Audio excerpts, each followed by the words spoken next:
束了。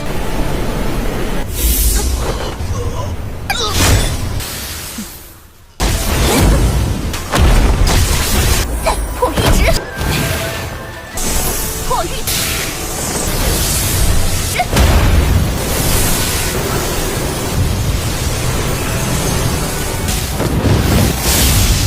掉了。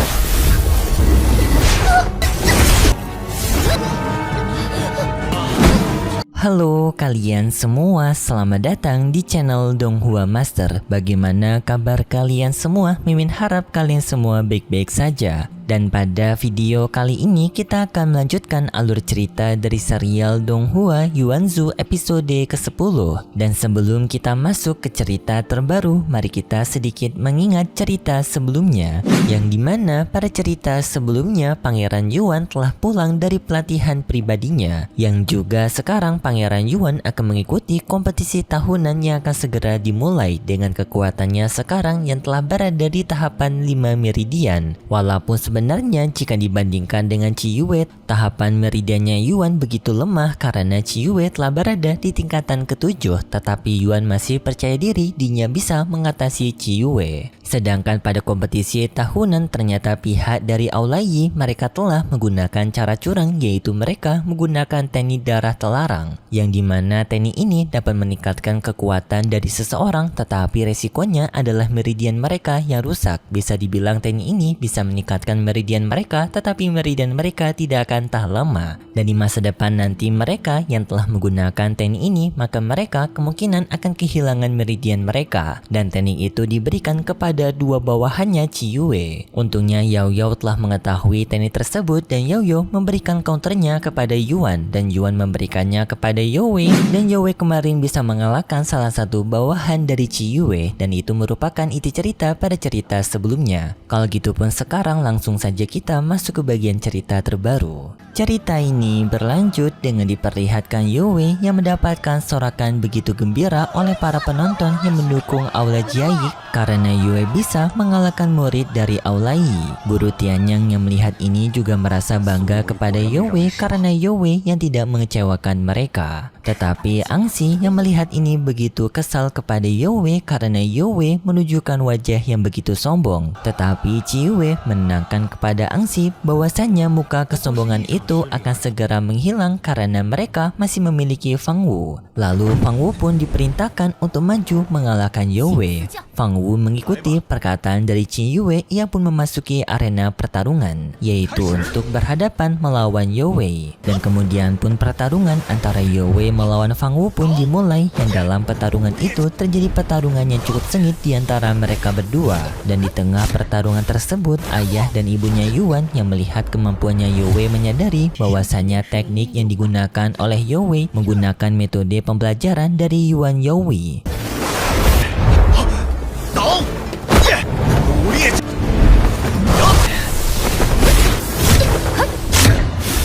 Ayahnya Yuan membenarkan hal tersebut dan ia juga mengakui bahwasannya metode yang telah dipelajari oleh Youe merupakan salah satu metode paling sulit dari akademi Zhou mereka. Yao Yao juga membenarkan hal itu karena sepengetahuannya teknik metode yang digunakan oleh Youe mengendalikan kekuatan musuh. Jika kekuatan musuh semakin kuat, maka serangan yang akan diterima oleh Youe semakin kecil. Mendengar hal itu membuat ayahnya Yuan cukup kagum kepada Yao Yao karena Yao Yao memiliki pengetahuan yang luas mengenai ilmu bela diri. Pertarungan antara Youe dan juga Fang Wu terus berlangsung sampai pada akhirnya Fang Wu juga berniat untuk menggunakan teknik darahnya yang membuat kekuatan Fang Wu meningkat begitu pesat, yang untungnya Youe telah mengetahui cara untuk mengcounternya, yaitu dengan metode tulisan yang telah diberikan oleh Yuan sebelumnya, yang dengan hanya Youe menyentuh dahinya Fang Wu membuat Fang Wu langsung terjatuh, dan Fang Wu pun tidak bisa melanjutkan pertarungan, membuat Youe menjadi pemenang dalam pertarungan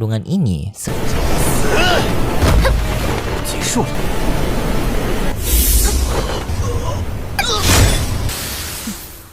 semua orang yang melihat pertarungan ini pun begitu senang, terutama Aula Jai, karena Yue yang telah mengalahkan dua murid dari Aula Yi dengan begitu mudah. Tetapi Angxi dan juga Qing Yue yang melihat ini begitu kesal, tetapi Qing Yue masih berpikir bahwasannya Angxi merupakan orang yang tepat untuk bisa mengalahkan Yue, karena Fang Wu dan juga Cao Lin sebelumnya menggunakan metode darah mendidih, yang dimana teknik itu sekarang tidak lagi berguna untuk berhadapan melawan Aula Jai, karena Aula Jai telah memiliki counter dari tulisan milik Yuan, dan karena Angxi tidak memiliki metode darah seperti Fang Wu dan juga Cao Lin, kemungkinan Angxi masih bisa mengalahkan Yue. Tetapi Qing Yue juga merasa begitu terkejut karena ia tak menyangka bahwasannya Yue akan menjadi jalan buntu dari rencana mereka. Tetapi di saat itu tiba-tiba saja Yue berkata kepada Aula Yi mereka, yang dimana Yue berniat untuk menantang mereka kembali bertarung, yaitu dengan menantang Angxi. Mendengar hal itu pun membuat semua orang cukup kaget karena mereka tak menyangka bahwasanya Yue masih memiliki tenaga untuk menantang Aula Yi kembali. Tetapi Angxi yang mendengar itu merasa cukup gembira karena akhirnya dirinya bisa membuat Yue menyadari bahwasanya di atas langit masih adanya langit, yang artinya Angxi akan membuat kesombongan Yue hancur, yaitu dengan mengalahkan Yue pada pertarungan ini. Dan sebelum pertarungan mereka dimulai, Angxi sedikit menghina Yue dengan mengatakan bahwasanya Yue merupakan seorang perempuan gelandangan yang telah diselamatkan oleh Pangeran Yuan. Jika Pangeran Yuan tidak menyelamatkan Yue, maka nasibnya Yue akan tetap menjadi wanita gelandangan. Yue membenarkan hal tersebut dan dirinya menjawab untuk mengganti kebaikan dari Pangeran Yuan, maka ia akan selalu berada di sisi dari Pangeran Yuan untuk melindungi Pangeran Yuan dari rencana busuk Angxi dan juga Yue. Mendengar hal tersebut pun membuat Angxi semakin marah kepada Yue, dan setelah itu penetua Tianyang mengumumkan bahwasannya pertarungan di antara mereka berdua dimulai, dan lalu pertarungan pun dimulai, yaitu dengan mereka berdua sama-sama mengeluarkan kekuatan mereka yang telah berada di tahapan meridian ke-6. Tetapi dalam pertempuran tersebut terlihat bahwasannya teknik yang dimiliki oleh Angxi memiliki kekuatan yang lebih cepat daripada Yue. Walaupun Yue memiliki sebuah teknik yang memiliki serangan begitu kuat, tetapi teknik kecepatannya Angxi jauh lebih cepat daripada Yue, membuat Yue kesulitan untuk bisa menandingi kecepatannya Angxi.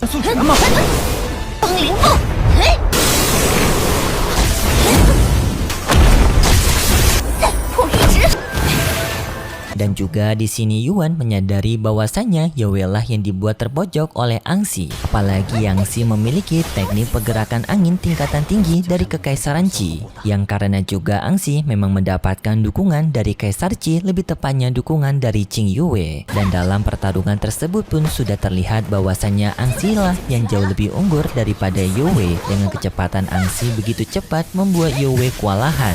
Angxi pun berbicara kembali kepada Yue dengan mengatakan bahwasanya Yue sebelumnya terlalu sombong kepada dirinya. Perbedaan di antara mereka berdua sangatlah berbeda jauh. Dirinya mendapatkan dukungan dari Kekaisaran Qi, sedangkan Yue hanya berjuang sendiri dengan kekuatannya. Bagaimanapun juga Yue tidak akan mampu untuk menandingi kekuatannya Angxi, kata Angxi. Mendengar hal itu membuat Yue pun merasa jengkel karena Angxi ini yang selalu membandingkan status di antara mereka berdua. Yue juga telah mengetahui bahwasanya Angxi memang mendapatkan dukungan dari kekaisaran, tetapi hal itu masih belum menjamin bahwasanya ia akan memenangkan pertarungan ini, karena Yue juga telah menghabiskan banyak waktu untuk melatih kekuatannya. Dan lalu Yue pun mengeluarkan kekuatan dari hasil latihannya yang tak disangka di tengah pertarungan ini Yue membuka inti meridiannya ke-7.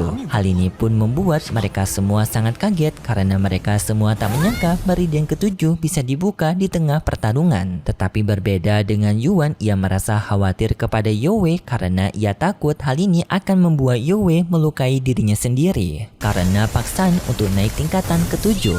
Yao Yao yang juga melihat ini merasa khawatir kepada Yue sampai ia geleng-geleng kepala, sedangkan orang lainnya yang melihat ini juga mereka mulai berbicara mengenai Yue. Mereka semua sangat tak menyangka bahwasanya Yue bisa berada di titik seperti ini, yang hal ini pun membuat Angxi merasa kesal karena Yue lagi-lagi mengambil perhatian banyak orang. Lalu Angxi pun melepaskan serangannya, yaitu berupa serangan teknik dari bilah Xuan Yuan. Untungnya karena Yue yang telah berada di meridian ke-7, Yue bisa menahan serangan tersebut menggunakan kedua jarinya, yang bahkan Yue bisa membuat serangan itu tidak melukai dirinya. 破玉之。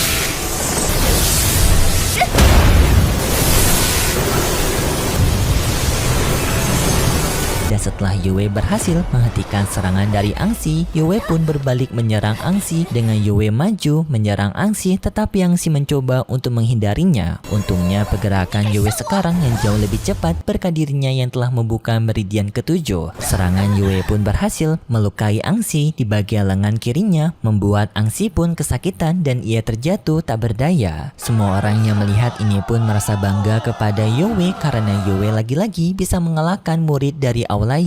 Mereka menganggap bahwasannya Yue merupakan murid perempuan yang sangat berbakat, bahkan dibandingkan dari seluruh murid perempuan Yue yang jauh lebih unggul. Setelah itu Yue pun berbicara kepada Angxi yang dimana mungkin Angxi memiliki status yang begitu besar dari keluarga kekaisaran, dan walaupun dirinya tidak memiliki hal yang sama seperti Angxi, tetapi Yue dapat menjamin bahwasannya dirinya dapat mengganti hal tersebut dengan usahanya yang keras. Dan bagi Yue sendiri, Angxi ini merupakan katak yang bersembunyi di balik batu, yang artinya orang memiliki kesombongan yang besar tetapi di balik pelindungan orang lain, yaitu Qi Yue yang selalu melindungi Angxi. Angxi yang mendengar kesal kepada Yue tetapi dirinya tidak sempat marah karena setelah itu ia malah terjatuh pingsan. Ayahnya Yuan dan juga ibunya Yuan yang melihat kemampuannya Yue begitu sangat kagum kepada Yue, dan juga Yue sendiri memiliki semangat yang begitu membara. Mereka berdua sangat senang karena Yuan memiliki teman sebaik Yue.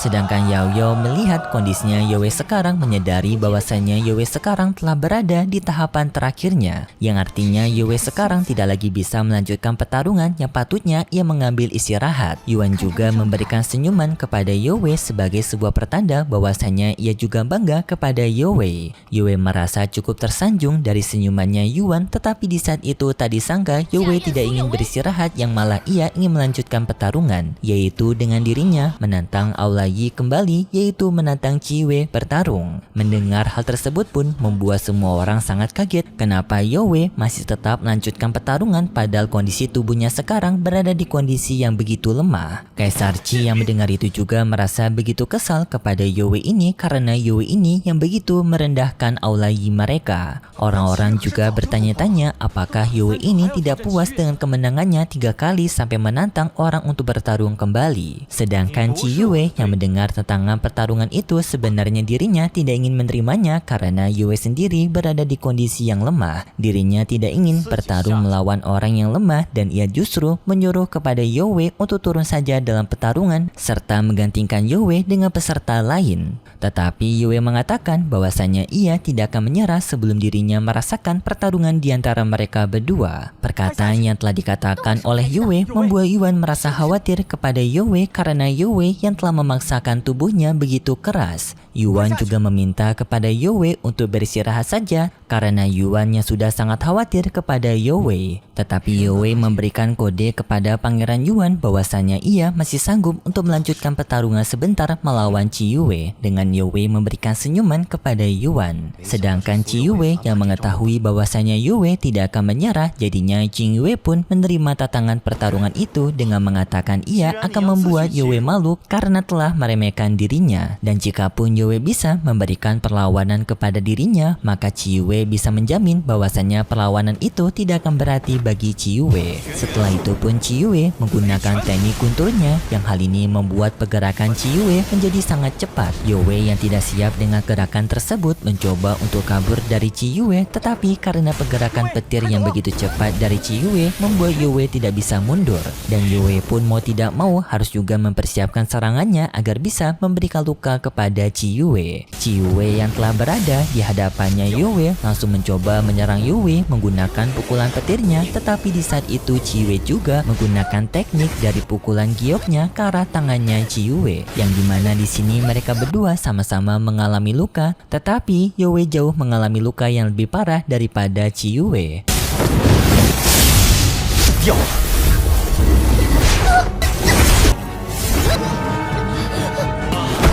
Dan di saat itu Yuan pun dengan segera menangkap Yowie. Yowie memberitahu kepada Yuan bahwasanya ia telah memberikan sedikit luka kepada Yowie yang seharusnya itu dapat membantu Yuan untuk melanjutkan pertarungan melawan Ciyue. Yuan pun berterima kasih kepada Ciyue karena Ciyue yang telah membantu dirinya sejauh ini. Setelah itu pun Yuan masuk ke dalam arena pertarungan menantang kepada Ciyue untuk bertarung, dan Ciyue menerima tantangan pertarungan tersebut dan pertarungan di antara mereka berdua pun dimulai. Tetapi sayangnya setelah itu alur cerita dari serial Donghua Yuanzu episode ke-10 bersambung, dan berikut sedikit preview yang diperlihatkan untuk episode selanjutnya.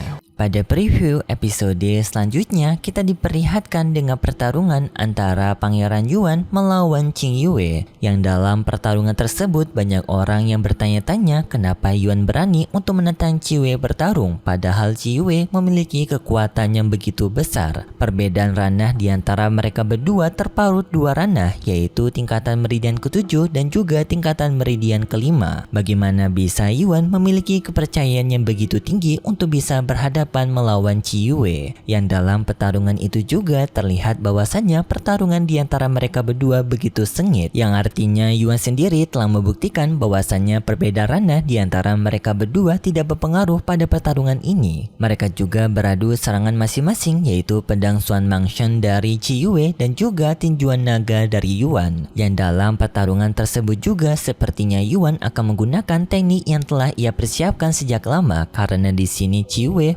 mengatakan bahwasanya Yuan telah menyembunyikan teknik rahasia, yang sampai pada akhirnya juga Yuan menggunakan teknik nafas naganya. Tetapi hanya itu saja preview yang diperlihatkan untuk episode selanjutnya. Jadi siapakah pemenang pada pertarungan di antara mereka berdua? Jawabannya ada di episode selanjutnya, yaitu di minggu depan pada hari biasa, yaitu hari Rabu. Kalau gitu pun terima kasih buat kalian semua yang sudah menonton video ini sampai akhir. Jika kalian suka dengan video kali ini, bisa beri like serta subscribe, dan sampai jumpa di video selanjutnya. See ya!